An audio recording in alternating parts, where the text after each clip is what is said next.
Hello, all. Welcome to Black Girl in the World. If you don't know me, you will. And if you do, welcome back. I'm a podcaster, and this is the show I hope you enjoy listening to. This week, we will talk about exposing vulnerability in relationships, when it is good to do so, and when it is not. I have experienced being in a household where my parents exposed good, bad, and honestly the worst part of their relationship. No matter how young or old you were, you needed to know what was going on with them. And as fortunate as it was, it definitely did teach me something. There were, in fact, things people should know outside of your relationship, especially if abuse occurs. Now, because we live in an individualized society, we are constantly encouraged to not say anything because you shouldn't get people involved in your relationship and you both should just figure it out on your own. People are scared to say something because you don't want to be the person who is constantly complaining about their partner one day and then all lovey-dovey with them the next. This is an issue because people are scared and are afraid of speaking up and about their relationship. You don't want the family and friends to hate your partner or to give them a negative vibe when they come around because they know several flaws about your partner. And when you tell some people your business, their responses are not very helpful, saying things like, "Your partner does this and you're still with them? Well, if you like it, I love it. Couldn't be me though." But you just want to be loved, right? You want people to know that the person you love just had their moment and they aren't really bad people. But because of this, you might not say exactly how you feel about this situation or how your partner is making you feel. And honestly, I get that sentiment. And I think that it also comes down to what people should know about your relationship. I think from both sides of this, you have to see different perspectives.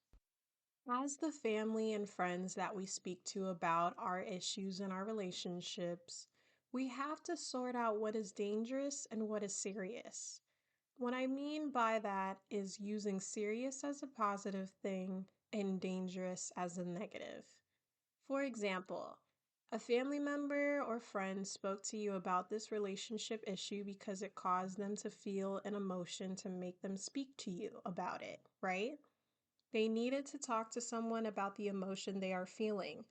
Maybe it's because they know you are a voice of reason and will be able to provide some perspective, or perhaps they know you are the type of person that won't say anything to others and can just be a void where they can place their thoughts, an open and closed box, if you will. The information they confided to you about can be serious or dangerous.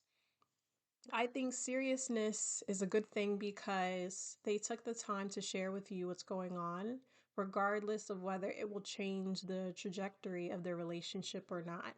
They just wanted to share it with you. I think you, as the listener, have to know when it's serious or dangerous.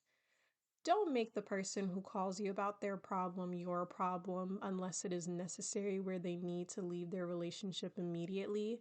Because I would hope that if you do have a family or friend who reached out to you about their abusive partner, you can be there to be of assistance, especially if they need to seek another place to stay or need other resources.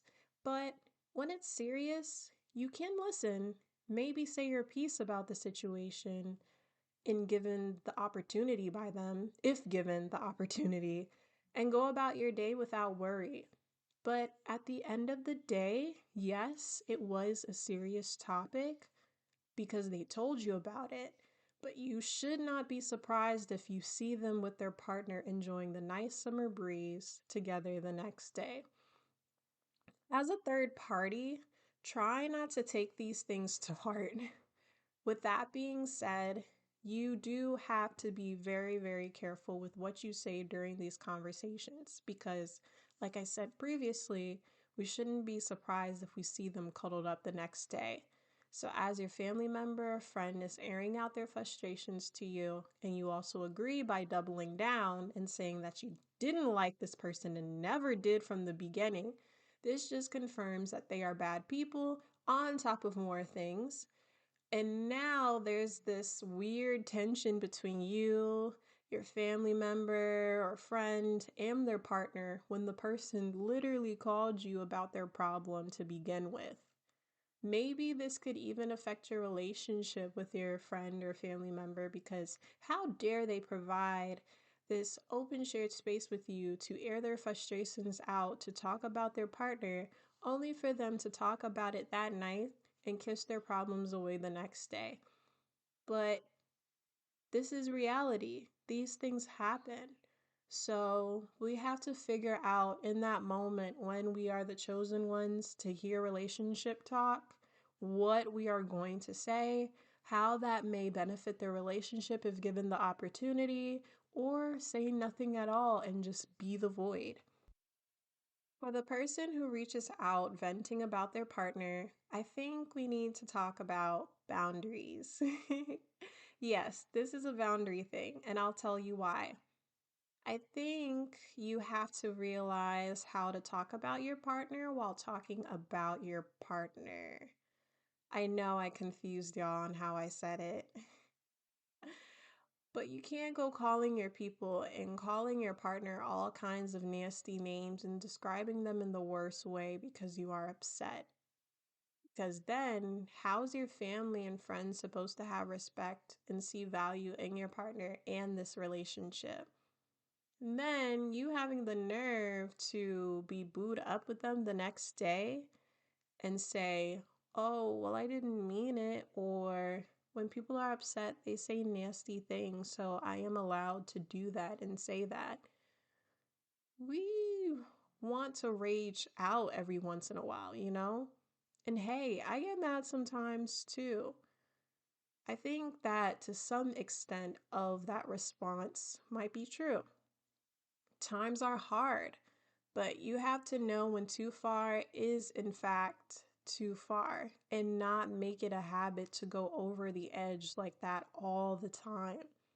I'm not going to say folks don't slip up. We're human. Things trigger us, but it doesn't make it right. It just makes it happen. Learn when to step away to say, I'm just upset right now and I don't want to get to the point where I'm disrespecting you. So I say this to say, learn about yourself pertaining to going too far and stop it there. Have respect for yourself and your partner so that way people can understand that things happen, but regardless, there is a level of mutual respect. I'm not trying to beat up on anybody. I just think that we have to remember why we are in our relationships in the first place and just protect that. Protect what you started, but say something when it is necessary. It is okay to ask for help. It is okay to vent. It is okay to have an outburst every once in a while. But it isn't okay for these things to be a occurring thing. What are you doing in this relationship if all you do is complain and bash your partner about what they aren't doing for you? What effect can you create when you are calling your partner out of their name? Why are you upset at the people you vented to because they feel like you deserved better, but instead you went back to the person who has hurt you? All things considered, we need to start thinking about how we show up and show our emotions, make actions, and speak words about ourselves and others. Know that we should get the best out of this life. Thank you for tuning in, and thank you for taking the time to listen to this. Share, subscribe for more candid conversations about love and dating and all the other stuff I enjoy talking about here. And send some feedback in the comment section. Check out the other episodes if you haven't already. All right, until next time, take care and keep love alive.